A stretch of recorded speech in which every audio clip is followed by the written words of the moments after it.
تو آئیے ان سارے امتیازات کے بعد اللہ تعالیٰ نے جس طرح اس کو امتیازات زیادہ دیے ہیں، اس کی ذمہ داری بھی بڑی ہے۔ ذمہ داری کیا ہے؟ ان ذمہ داریوں کو سنیے جو رسول اللہ صلی اللہ علیہ وسلم نے صحابیات کو سمجھائی تھی۔ سب سے پہلی ذمہ داری یہ ہے جو قرآن مجید نے پیش کی ہے، وَقَرْنَ فِي بُيُوتِكُنَّ وَلَا تَبَرَّجْنَ تَبَرُّجَ الْجَاهِلِيَّةِ الْأُولَى وَأَقِمْنَ الصَّلَاةَ وَآتِينَ الزَّكَاةَ وَأَطِعْنَ اللَّهَ وَرَسُولَهُ إِنَّمَا يُرِيدُ اللَّهُ لِيُذْهِبَ عَنكُمُ الرِّجْسَ أَهْلَ الْبَيْتِ وَيُطَهِّرَكُمْ تَطْهِيرًا۔ ذمہ داری پہلی یہ ہے، وَقَرْنَ فِي بُيُوتِكُنَّ، عورتوں گھروں میں قرار پکڑو، وَلَا تَبَرَّجْنَ تَبَرُّجَ الْجَاهِلِيَّةِ الْأُولَى، جاہلیت جیسا تبرج، بے حجابی، بے پردگی اختیار نہ کرو، وَأَقِمْنَ الصَّلَاةَ، نماز کو قائم کرو، وَآتِينَ الزَّكَاةَ، زکوٰۃ کو ادا کرو، وَأَطِعْنَ اللَّهَ وَرَسُولَهُ، اللہ اور اس کے رسول کی اطاعت کو اپنی زندگی کا غالب رویہ بناؤ۔ انما یرید اللہ تعالیٰ تو یہی چاہتے ہیں، لیذہب عنکم الرجس اہل البیت، تاکہ تم سے ہر قسم کی پالیدی کو دور کر دے، اہل البیت اے گھر والو، ویطہرکم تطہیرا، اللہ تعالیٰ تو تمہیں پاکیزہ بنانا چاہتے ہیں۔ وقرن فی بیوتکن، پہلی ذمہ داری گھروں میں قرار پکڑو۔ المرأة عورہ، رسول اللہ صلی اللہ علیہ وسلم نے فرمایا عورت تو پردے کا نام ہے۔ فإذا خرجت المرأة من بيتها استشرفها الشیطان، جب عورت گھر سے نکلتی ہے تو شیطان اسے راہ راست سے گمراہ کرنے کے لیے اس کے پیچھے چلتا ہے۔ وَأَقْرَبُ مَا تَكُونُ الْمَرْأَةُ مِنْ رَحْمَةِ رَبِّهَا إِذَا كَانَتْ فِي قَعْرِ بَيْتِهَا، سب سے قریب اللہ تعالیٰ کی رحمت کی عورت اس وقت ہوتی ہے جب وہ اپنے گھر میں ہوتی ہے۔ آج مسلمانوں کو یہ سمجھنا چاہیے، آج مسلمانوں کے اندر یہ نقوش مٹ گئے۔ شریعت کہتی ہے کہ عورت گھر سے نکلے تو شیطان اس کے ساتھ چلتا ہے۔ اچھا، تو جب وہ کوئی ایجوکیشن کے لیے ایک دوسرے کے کندھے پہ ہاتھ رکھ کے جب بیٹھے تو پھر شیطان چلا جاتا ہوگا، یا آنکھیں بند کر لیتا ہوگا کہ میں نے کیا دیکھنا ہے، ایسے ہی ہوتا ہوگا۔ یہ کیسی سوچ ہے کہ شریعت کہتی ہے المرأة عورہ، عورت ہے ہی پردے کا نام، اور یہ کہتے ہیں ہمارے دل کا پردہ ہوتا ہے۔ بات سیدہ عائشہ کو تو سمجھنا آئی، یہ بات ام سلمہ کو تو سمجھنا آئی، یہ بات دیگر صحابیات کو تو سمجھنا آئی کہ پردہ دل کا ہوتا ہے، اور یہ فیصلہ بھی کرنا چاہیے۔ انسان یہ کہتا کون ہے کہ پردہ دل کا ہوتا ہے؟ جس کے جسم پہ اللہ تعالیٰ معاف فرمائے مختلف قسم کے نشانات ہوں اور پھنسیاں بنی ہوں، تو کوئی ڈاکٹر یہ رپورٹ دے سکتا ہے کہ اس کے خون کی سرکولیشن ٹھیک ہے اور اس کے خون میں کوئی پرابلم نہیں؟ دے سکتا ہے؟ نشانات نظر تبھی آتے ہیں جب خون میں کوئی پرابلم آتی ہے۔ اس طرح کے جذبات کا اظہار وہی دل کر رہا ہوتا ہے جس کے دل میں چور ہوتا ہے، جس کے دل میں اللہ کا خوف نہیں ہوتا۔ وہ کیسی عورت؟ صحیح بخاری کی روایت ہے، عبداللہ ابن عباس کہتے ہیں الا اریک امرأة من اہل الجنہ، میں تمہیں جنتی عورت کے بارے میں نہ بتاؤں؟ جنتی عورت، نہ اسے موت آئی، نہ وہ قبر میں گئی، نہ وہ حشر میں آئی، نہ اس کا حساب و کتاب ہوا، نہ وہ پل صراط سے گزری، جنتی عورت۔ پھر عبداللہ ابن عباس نے بتایا یہ عورت جنتی ہے۔ کیسے جنتی ہے؟ یہ اللہ کے رسول کے پاس آئی تھی اور آ کے کہنے لگی یا رسول اللہ صلی اللہ علیہ وسلم انی اسرع و انی اتکشف، اللہ کے پیارے پیغمبر میں بیمار ہوں، میں پچھاڑی جاتی ہوں، مجھے ایپیلیپس کی تکلیف ہے، جب مرغی کا دورہ پڑتا ہے میں بے ہوش ہو جاتی ہوں اور بے حجاب ہو جاتی ہوں۔ اللہ کے رسول دعا کر دیجیے۔ آپ نے اس کے سامنے دو آپشن رکھے، ان شئتی صبرتی ولک الجنہ، چاہتی ہو میں جنت کی ضمانت دیتا ہوں، صبر کر لو، اور اگر چاہتی ہو ان شئتی دعوت اللہ تعالی فیعافیک، اگر چاہو تو میں دعا کر دیتا ہوں اللہ تمہیں عافیت سے نواز دیں گے۔ اس نے تھوڑا سا غور کیا، صحت اور جنت، صحت کب تک رہے گی، آخر موت آنی ہے، یہ سودا بہت اچھا ہے۔ فوراً اس نے ڈیسیژن لیا اور کہتی ہے بل اصبر، اللہ کے رسول آپ مجھے جنت کی ضمانت دیجئے، میں اپنی بیماری پہ صبر کروں۔ جنت کی ضمانت مل گئی، صبر کا وعدہ کر لیا، وہاں سے روانہ ہو گئی، کچھ دور جا کے واپس آ گئی، کہتی یا رسول اللہ صلی اللہ علیہ وسلم، اگلے الفاظ سننے سے پہلے میں ایک گزارش آپ سے کروں گا، جس کو جنت کی خوشخبری مل جائے کو باقی بچا ہے، فیصلہ ہو گیا نا اللہ کی طرف سے۔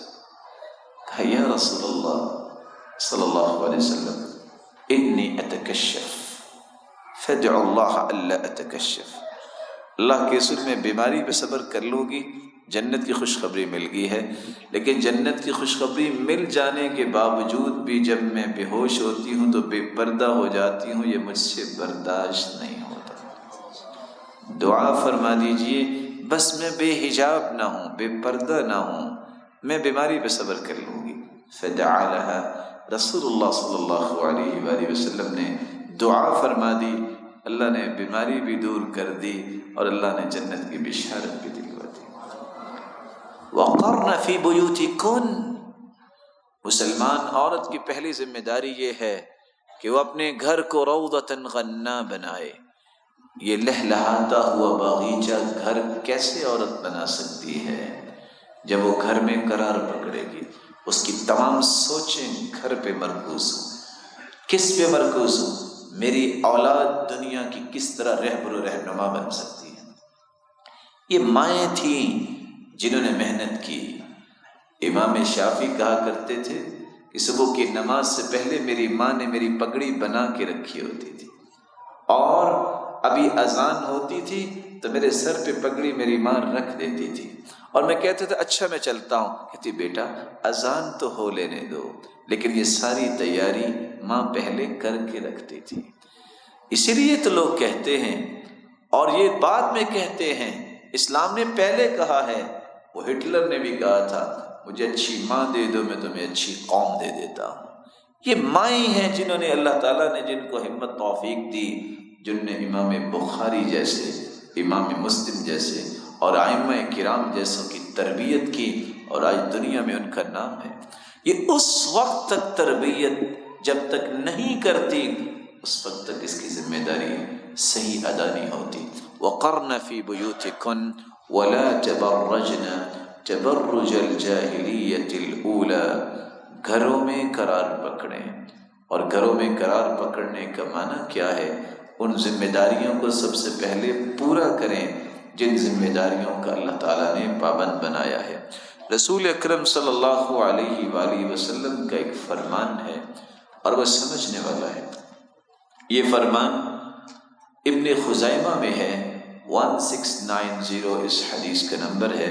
آپ صلی اللہ علیہ وسلم کے پاس ام حمید رضی اللہ تعالی عنہ تشریف لائیں اور آ کر کہنے لگیں اللہ کے رسول صلی اللہ علیہ وآلہ وسلم سے، یا رسول اللہ صلی اللہ علیہ وسلم انی احب الصلاۃ معک، اللہ کے پیارے پیغمبر میں آپ کے ساتھ نماز پڑھنا چاہتی ہوں، یعنی مسجد نبوی میں آ کر آپ کے ساتھ نمازیں پڑھنے کا مجھے بڑا شوق ہے۔ آپ صلی اللہ علیہ وآلہ وسلم نے فرمایا قد علمت انک تحبین الصلاۃ معی، میں جانتا ہوں کہ آپ کو اللہ کی عبادت کرنا اور پھر میرے ساتھ نماز پڑھنا اور مسجد میں آ کے نماز پڑھنا تجھے بہت پسند ہے۔ لیکن میں تمہیں ایک بات بتاؤں، ام حمید کہتی ہیں رسول اللہ صلی اللہ علیہ وسلم سے کیوں نہیں آپ بتائیے؟ تو فرمانے لگے وَصَلَاتُكِ فِي بَيْتِكَ خَيْرٌ لَكِ مِنْ صَلَاتِكِ فِي حُجْرَتِكَ، تیری نماز جو تم اپنے بیڈ روم میں پڑھو گی وہ اس نماز سے بہتر ہے جو تم بالا کونے میں کھڑے ہو کے پڑھو گی۔ وَصَلَاتُكِ فِي حُجْرَتِكَ خَيْرٌ مِنْ صَلَاتِكِ فِي دَارِكَ، اور جو تم بالا کونے میں کھڑے ہو کے برآمدے میں تم نماز پڑھو گی وہ تمہاری اس نماز سے بہتر ہے جو تم اپنے گھر کے صحن میں نماز پڑھو گی۔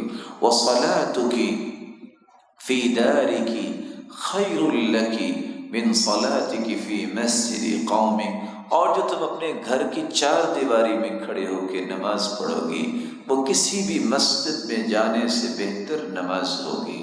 پھر آپ نے فرمایا وَصَلَاتُكِ فِي مَسْجِدِ قَوْمِكِ خَيْرٌ لَكِ مِنْ صَلَاتِكِ فِي مَسْجِدِ، اور جو تم کسی عام مسجد میں جہاں تھوڑے لوگ ہوں گے وہاں تم نماز پڑھو گی یہ تیری نماز بہتر ہوگی اس سے کہ تم مسجد نبوی میں آ کے نماز پڑھو۔ قال فَأَمَرَتْ فَبُنِيَ لَهَا مَسْجِدٌ فِي أَقْصَى شَيْءٍ مِّن بَيْتِهَا وَأَظْلَمِ، پھر ام حمید نے بلایا جس کو بلایا اور ایک چھوٹی سی مسجد کی جگہ خاص کی اپنے گھر کے اس حصے میں جہاں کسی کی نظر نہ جائے، جہاں کوئی پہنچ نہ پائے، جہاں وہ کھڑے ہو کے پھر نماز پڑھا کرتی تھی۔ اور دوسری روایت کے الفاظ ہیں صلاة المرأة فی مخدعها افضل من صلاتها فی بیتها، جس طرح آپ نے 5 درجے بیان کیے، ایک بیڈ روم ہے جہاں کوئی نہیں جاتا، پھر اس کے بعد بالا کونی ہے، پھر اس کے بعد صحن ہے، پھر عام مسجد ہے، پھر مسجد نبوی ہے۔ آپ نے اس روایت میں فرمایا تیرے بیڈ روم سے بھی بہتر نماز وہ نماز ہے جو تم اپنے مخدن میں پڑھو، اپنے خدر میں پڑھو۔ یہ مخدن اور خدر کس کو کہتے ہیں؟ المخدع صلاتها فی مخدعها، مخدع عربوں کے ہاں یہ ہوتا تھا ایک ایسا خاص کمرہ جو سب کمروں کے آخر میں بنایا جاتا کہ جہاں قیمتی اشیاء کی حفاظت کی جاتی، جہاں ان کا خزانہ پڑا ہوتا، جہاں کسی کی بھی نظر نہ جاتی، اس کو مخدع کہا جاتا۔ تو آپ صلی اللہ علیہ وسلم نے عورت کو کیا بیان کر دیا کہ تمہاری نماز بہترین وہ ہے جو تم اپنے گھر میں پڑھتی۔ حیرانگی کی بات ہے کہ مسجد نبوی میں 1000 نماز کا ثواب ہے، لیکن عورت اگر گھر میں پڑھتی ہے تو اس کو اس سے بھی افضل ثواب ملے گا، بلکہ مردوں کو بھی افضل ملتا ہے اگر وہ سنتیں گھر میں پڑھیں، اگر نوافل گھر میں پڑھیں۔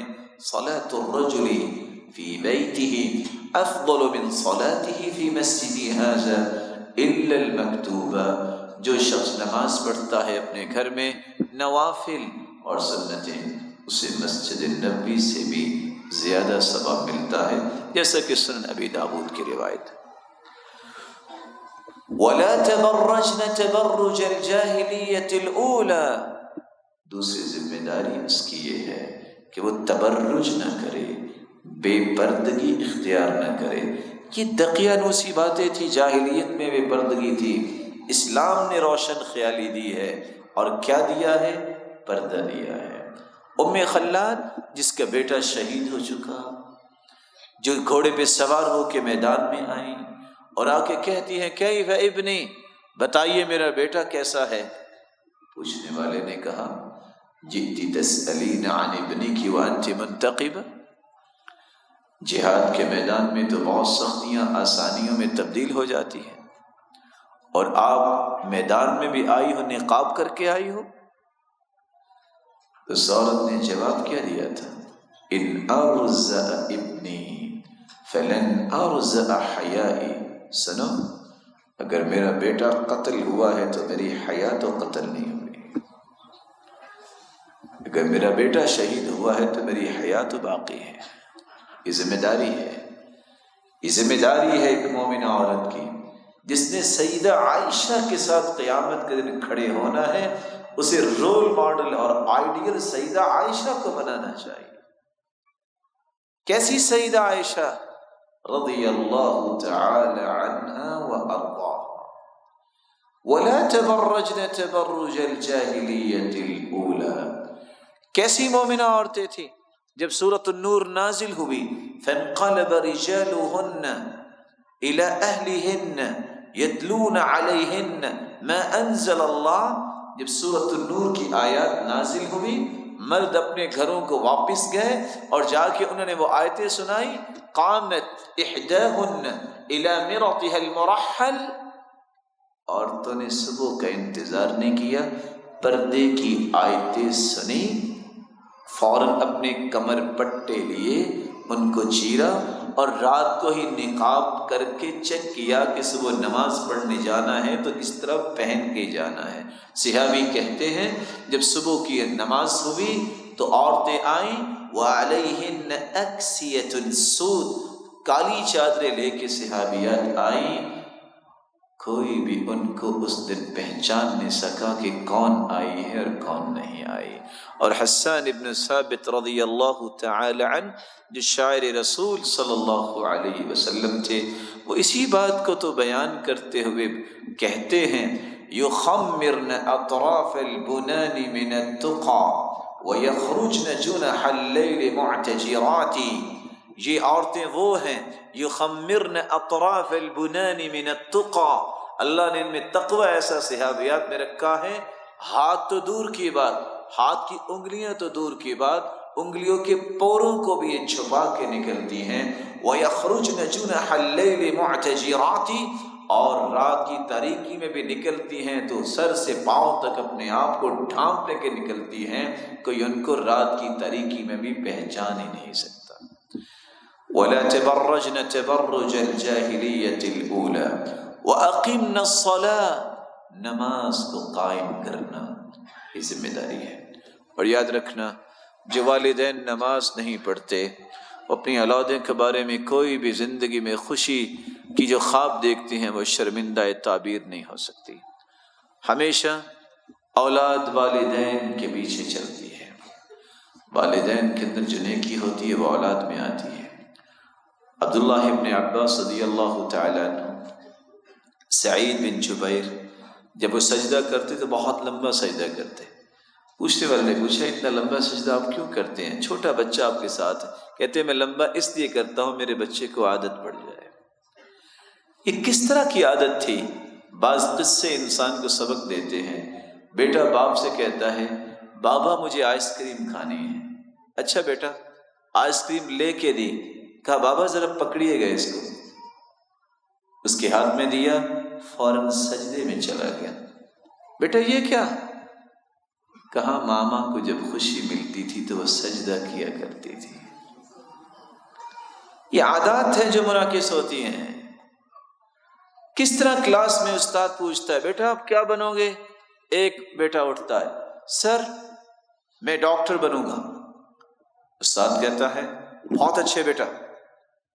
بیٹا آپ کیا بنو گے؟ سر میں انجینئر بنوں گا. بیٹا بہت اچھے. بیٹا آپ کیا بنو گے؟ سر میں صحابی بنوں گا. معصوم چہرہ، چھوٹا سا بچہ. بیٹا آپ کو پتہ ہے صحابی کس کو کہتے ہیں؟ کہا جی سر، میری ماما نے کہا تھا دنیا میں سب سے نیک، سب سے نیچرل زندگی گزارنے والے، پوری کائنات میں سب سے زیادہ خیر خواہ، سب سے بڑے عالم اور سب سے بہترین انسان صحابہ ہوتے ہیں، اس لیے میں نے صحابی بننا ہے. یہ کس نے سکھایا؟ یہ ماں نے سکھایا ہے. سوال کرتا ہے استاد کون بتائے گا نماز کون نہیں پڑھتا؟ فٹ سے ایک بیٹا اٹھا، سر جو مر جائے جو مر جائے وہ نماز نہیں پڑھتا؟ اتفاق سے پوچھنے والا بھی نماز نہیں پڑھتا تھا. وہ سوچنے لگ گیا میں تو ابھی زندہ ہوں. یہ بچے نے کیا کہہ دیا؟ کہا بیٹا آپ کہاں سے سنا؟ کہا میری ماما نے کہا تھا کہ جو مر جائے اس وقت پھر نماز اس کے اوپر پڑھی جاتی ہے. زندگی میں انسان خود نماز پڑھتا ہے. پھر سوال کیا کون ہے جو نماز نہیں پڑھتا؟ سر جو کافر ہوتا ہے. کافر ہوتا ہے؟ بیٹا آپ کو کس نے یہ سمجھایا؟ کہا میری ماما نے بتایا تھا کہ اللہ کے رسول کہتے ہیں من ترک الصلاة متعمدا فقد کفر. جو جانتا بوجھتا نماز کو چھوڑ دیتا ہے، انکار کرتا ہے، وہ کافر ہو جاتا ہے. یہ وہ صلاحیت مائیں پیدا کرتی ہیں. اس لیے آج سے یہ ذہن بنانا چاہیے. کس طرح میرا اور آپ کا ذہن قائل ہوتا ہے یہ ٹی وی لاؤنج ہے، لکھیے وہاں یہ قرآن لاؤنج ہے، یہ سیرت لاؤنج ہے، یہ حدیث لاؤنج ہے، یہ تفسیر لاؤنج ہے. نام کا اثر ہوتا ہے، نام کے بہت سارے تفاعلات ہوتے ہیں. ایک شخص آ گیا تھا سیدنا عمر رضی اللہ تعالی عنہ کے پاس، کہتا میرا بیٹا میری عزت نہیں کرتا. کہا بلاؤ اس کے بیٹے کو. ہاں بھی کیا مسئلہ ہے آپ کا؟ کہا اس نے میرے 3 حق ادا نہیں کیے تو میں اس کی عزت کیسے کروں؟ کہا آپ کے کون سے حق ہیں؟ کہا پہلا حق یہ تھا کہ میری ماں نیک تلاش کرتا، میرے باپ نے رقاصہ رقص کرنے والی کے ساتھ شادی کی، اس نے میرا حق نہیں دیا. میرا حق تھا کہ میرا نام اچھا رکھتا، وسمانی جعلا، اس نے میرا نام جعل رکھا ہے، اور جعل ایسے کیڑے مکوڑے کو کہتے ہیں جو غلاظت میں پلتا ہے، اس نے میرا حق ادا نہیں کیا. میرا تیسرا حق یہ تھا کہ یہ مجھے قرآن پڑھاتا. اس سے پوچھو آج تک مجھے اس نے قرآن کے بارے میں کہا ہے؟ 3 میرے حق تو اس نے دیے نہیں ہیں اور اپنے حقوق کی یہ بات کر رہے ہیں. خیر اس کو تو ادب سکھایا، ساتھ اس کے باپ کو بھی ادب سکھایا. ذمہ داری ہے. یہ اس وقت تک ذمہ داری ادا نہیں ہوتی جب تک انسان خود نماز نہیں پڑھتا.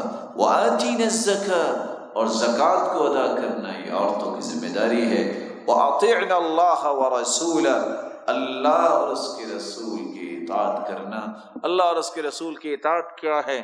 بچہ جب دنیا میں آ جائے اس سے پہلے بھی اس کے لیے دعائیں ہوتی ہیں. 6 مہینے کا بچہ عبداللہ بن مبارک کے پاس باپ آیا، کہا میرے بچے کے لیے دعا کیجئے. کہتے ہیں لیٹ ہو گئے ہو. لیٹ ہو گئے ہو؟ کہا ابھی تو 6 مہینے کا. کہا جنہوں نے دعائیں کرنی اور کروانی ہوتی ہیں وہ بچے کے آنے سے 6 سال پہلے دعائیں کرتے ہیں کہ اللہ کل کو میری شادی ہو، مجھے بچہ وہ دینا جو دنیا کا امام بنے. یہ انداز ہے کہ اللہ کے رسول صلی اللہ علیہ وسلم نے 800 سال پہلے ابراہیم علیہ السلام نے دعا کی تھی ربنا وابعث فیہم رسولا منہم یتلو علیہم آیاتک وَيُعَلِّمُهُمُ الْكِتَابَ وَالْحِكْمَةَ. یہ دعا اللہ تعالیٰ نے 800 سال بعد قبول کی تھی اور اللہ کے رسول صلی اللہ علیہ وسلم دنیا میں تشریف لائے. وَأَطِعْنَا اللَّهَ وَرَسُولَهُ، اللہ اور اس کے رسول کی اطاعت یہ ہے کہ بچے کی پرورش میں سب سے پہلا اصول اس دن کا انتظار کرنا چاہیے عورت کو. میرا بچہ بولے گا، اس کی زبان پہ پہلا حرف آئے تو لا الہ الا اللہ. ام سلیم رضی اللہ تعالی عنہ جب اللہ تعالیٰ نے ان کو بیٹا دیا تو ابھی اس نے معمولی سی بات کرنا شروع کی تو انگلی کو پکڑتی، آسمان کی طرف کرتی اور کہتی یا بنی قل لا الہ الا اللہ، بیٹے کہو اللہ کے سوا کوئی عبادت کے لائق نہیں ہے. انگلی سے اشارہ کیوں کروایا؟ عقیدہ بھی درست رہے، اللہ ذات کے اعتبار سے عرش پر مستوی ہے. یا بنی قل لا الہ الا اللہ، کہو بیٹا اللہ کے سوا کوئی عبادت کے لائق نہیں ہے. اللہ کی اطاعت یہ ہے کہ اللہ کی معرفت دی جائے، اللہ کی پہچان کروائی جائے، اللہ تعالیٰ کی محبت اولاد کے دل میں ڈالی جائے، اللہ تعالیٰ کے فرامین کو سکھایا جائے اور اللہ تعالیٰ کے عذابوں سے ڈرایا جائے. یہ اللہ کی اطاعت ہے. اللہ کے رسول کی اطاعت کیا ہے؟ اللہ کے رسول نے حکم دے دیا ہے کہ تم نے اپنی اولاد کو اس طرح تربیت دینی ہے، ان احکام کی روشنی میں تربیت دی جائے۔ اور اگر بیٹی ہے تو سب سے پہلی تربیت ماں کے اندر اگر حیا اور پردہ ہوگا تو یہ بیٹی کے اندر بھی آئے گا۔ والدین جس کے بارے میں کہنے والے نے کہا ہے اذا كان رب البيت بالضف ضاربا فشيمة اهل البيت كلهم الرقص، اگر والدین دف بجانے والے ہوں تو اولادیں تو پھر رقص کرنے والی ہی پیدا ہوتی ہیں۔ لیکن اگر باپ حلال کمائی کرنے والا ہے اور اپنی ذمہ داری کا احساس کرنے والا ہے تو پھر امام بخاری بھی پیدا ہوتے ہیں، پھر امام شافعی بھی پیدا ہوتے ہیں، پھر امام احمد بن حنبل بھی پیدا ہوتے ہیں۔ یہ اس وقت جب والدین کے تخیلات اور تصورات میں اللہ اور اس کے رسول کی محبت ہوتی ہے۔ تیسری ذمہ داری، عورت کی ذمہ داری یہ ہے جو مسلمان عورت ہے اسے معاشرے میں یہ ثابت کرنا ہے کہ یہ صحابیات کی زندگی ہے۔ سیدہ فاطمہ سے بڑھ کے دنیا میں کوئی بیٹی آئی نہیں ہے۔ سیدہ فاطمہ گھر کی صفائی بھی کرتی تھی، کھانا بھی پکاتی تھی، واستقت بالقربہ، مسکیزہ اٹھا کے لاتی، چشمے سے پانی بھر کے، حتی اسرت بنحرہا، اس کے کندھوں پہ نشان بن گئے تھے، اور وجرت بالرحا، چکی خود چلایا کرتی تھی، حتی اسرت بیدہا، اس کے ہاتھوں پہ نشان بن گئے تھے۔ یہ وہ عورت ہے سیدۃ نساء اہل الجنہ، جو جنتی عورتوں کی سرتاج ہے۔ اگر وہ کام کر سکتی ہے، اگر وہ خدمت کو اپنی سعادت سمجھتی ہے، اگر وہ خدمت کو اپنا امتیاز سمجھتی ہے، تو ایک مومنہ اور مسلمان عورت کا یہ امتیاز ہونا چاہیے کہ میں تو یہ کام نہیں کر سکتی، میرا خامد نماز پڑھے گا، میرا بیٹا نماز پڑھے گا، میرا بھائی، میرا باپ نیکی کا کام کرے گا، میں اس کے اجر میں اس طریقے سے بھی شریک ہو سکتی ہوں کہ میں کھانے کا اہتمام کروں، ان کی خدمت کروں۔ یہ مزاج جب تک معاشرے میں نہیں آتا، عورت ذمہ داری ادا نہیں کرتی، معاشرے کے اندر وہ شان و شوکت نہیں واپس آئے گا جو صحابہ کرام کے دور میں تھا۔ چوتھی ذمہ داری، رسول اللہ صلی اللہ علیہ وآلہ وسلم نے صحابیات کو یہ سبق دے دیا تھا کہ تم دین کی داعیہ ہو، یہ دعوت کی ذمہ داری، خیر خواہی کی ذمہ داری، ہمدردی کی ذمہ داری یہ عورت کی ذمہ داری ہے۔ اپنے گھر میں نیکی کی بات، اپنے اڑوس پڑوس میں نیکی کی بات، اپنے تعلق والیوں کے ساتھ نیکی کی بات۔ دیکھیے شریک ایک عورت ہے، شریک کبھی اس کو دعوت دے رہی ہے، کبھی اس کو دعوت دے رہی ہے، کافروں کو پتہ چل گیا، اس کے ہاتھوں کو بھی باندھ دیا گیا، اس کے پاؤں کو بھی باندھ دیا گیا، اس کو دھوپ میں کھڑا کیا گیا، سخت دھوپ، پانی کا مشکیزہ سامنے ہے کہ یہ بھوک سے تڑپ تڑپ کے مر جائے، اس کو پانی نہیں دینا۔ یہ کون سی ہمارے قبیلے سے غلط عورت نعوذ باللہ بن گئی ہے؟ یہی رویے آج ہیں۔ اور کیا ہوا؟ اس عورت نے ایک نظر آسمان کی طرف اٹھائی، کہا میرے مالک تیرے دین کے لیے ہے۔ اور حدیث یہ بتاتی ہے، آثار یہ بتاتے ہیں، ہاتھ بندھے ہوئے ہیں، پاؤں بندھے ہوئے ہیں اور ہلکان ہے پیاس سے، سخت دھوپ میں کھڑی ہے، اتنی آرزو کی، اتنی تمنا کی، اللہ عز و جلال نے سفید رسی سے باندھا ہوا ایک ڈول آسمان سے اتار دیا۔ کہتی ہیں میں نے آنکھ اٹھائی تو صرف دھواں نظر آتا تھا بھوک کی وجہ سے، مجھے کچھ پتہ نہیں ہے کہ ہاتھ کھلے کیسے، مجھے کچھ پتہ نہیں ہے، بس میرے ہاتھ میں ڈول ہے، میں نے پانی پیا، اپنے اوپر بہا لیا۔ دشمنوں نے دیکھا، کون سے دشمن؟ اپنے گھر والے۔ کون سے دشمن؟ اپنے قبیلے والے، کافر۔ انہوں نے کہا کس نے پانی ضائع کر دیا؟ آ کے دیکھا تو مشکیزے تو اسی طرح سر بمہر تھے۔ یہ سر بمہر جو تھے وہ مشکیزے تو کھلے نہیں، اس بات کو دیکھ کے ہی مسلمان ہو گئے۔ ایک عورت بہت بڑا کام کر سکتی ہے اگر اس کو اللہ عز و جلال کی توفیق مل جائے۔ کس طرح وہ عورت ہی تھی؟ اکرمہ رضی اللہ تعالی عنہ کون ہے؟ ابو جہل کے بیٹے، کفر کا سرغنہ ہے، جب وہ کشتی پہ بیٹھا، بیوی اللہ کے رسول کے پاس آئی، اللہ کے رسول اگر آپ اجازت دے تو میں اکرمہ کو آپ کے پاس لے آتی ہوں۔ آج بھی یہ ہونا چاہیے، کسی عالم کے پاس لے جاؤ، کسی سمجھدار کے پاس بٹھا کے اس کو سمجھا دو، اس کے پاس چلے جاؤ کہ اس کو ہدایت کی بات بتائیں، مواقع بنانے چاہیے۔ وہی اکرمہ رضی اللہ تعالی عنہ صحابی بنے، کس کے بیٹے ہیں؟ ابو جہل کے بیٹے۔ کس کی کاوش تھی؟ کس کی کوشش تھی؟ بیوی کی کوشش تھی۔ اللہ عز و جلال نے یہ کام عورتوں سے بھی لیا، اور اس سے بڑا کام کیا ہو سکتا ہے جو کام اللہ تعالیٰ نے آسیہ علیہ السلام سے لیا۔ کس طرح اس کے ہاتھوں پہ میخیں، کس طرح اس کے پاؤں پہ میخیں، اور قرآن کیا کہتا ہے؟ وہ یہ کہتی تھی اللہ میں نے صدارتی محل چھوڑ دیا ہے، 4000 غلام چھوڑے ہیں جو آنکھ کے، جو اشارے ابرو پہ ہر کام کرنے کے لیے تیار ہیں، میرے مالک میری صرف ایک ہی خواہش ہے، رب ابن لی عندک بیتا فی الجنہ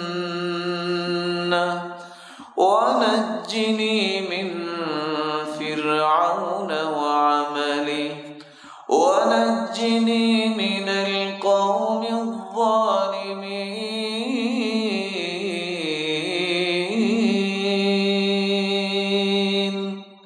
اللہ محل تو میں نے چھوڑ دیے، صرف ایک گھر اپنے پڑوس میں مجھے جنت میں دے دینا۔ سلسلہ صحیحہ کی روایت ہے، جب اس کی روح قبض کرنے لگے، فرشتے فکشف عن بیتها، اللہ عز و جلال نے اس کے گھر سے پردہ ہٹایا اور جنت میں اس کا گھر اسے دکھا دیا۔ ادھر اس نے گھر کو دیکھا، مسکرائی، اور ساتھ اس کی روح پرواز کر گئی۔ یہ قربانیاں دینی پڑتی ہیں، بات بات میں انسان کو سبق ملتا ہے۔ بچہ قاری صاحب کو قرآن سنا رہا ہے، ایک غلطی آئی، 2 غلطیاں آئیں، رونے لگ گیا۔ استاد نے کہا بیٹا کوئی بات نہیں، اب دوبارہ کوشش کرو، غلطی نہیں آئے گی۔ وہ وہاں سے اٹھا، واپس اپنی جگہ پہ گیا، رونے لگ گیا۔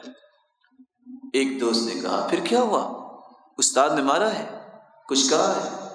کہتا نہیں، روئی جا رہا ہے۔ استاد پھر اٹھا، بیٹا آپ کو کسی نے کچھ مارا؟ کہا نہیں۔ تو کیوں رو رہے ہو؟ کہا میری ماما نے کہا تھا بیٹا اچھی طرح سبق یاد کیا کرو، ایک وقت آنے والا ہے جب تمہیں تیرا رب کہے گا اقرأ وارتقی ورتل کما کنت ترتل فی الدنیا، میرے بندے قرآن پڑھتا جا اور جنت کی سیڑھیاں چڑھتا جا۔ میں اس لیے نہیں رویا کہ غلطی آئی ہے، میں اس لیے رو رہا ہوں اگر قیامت کے دن جنت کی سیڑھیاں چڑھتے چڑھتے مجھے بھول گیا تو میں پھر چڑھوں گا کیسے؟ کس نے سکھایا ہے؟ یہ ماں نے وہ میسج ڈالا اس کے ذہن میں، اور اس بات پہ فکر مند ہے۔ اللہ عز و جلال سے دعا ہے رب تعالی ہر اس کام کو اختیار کرنے کی توفیق عطا فرمائے جس سے وہ راضی ہو جائے۔ اللہ عز و جلال ہم سب کے گناہوں کو معاف فرمائے۔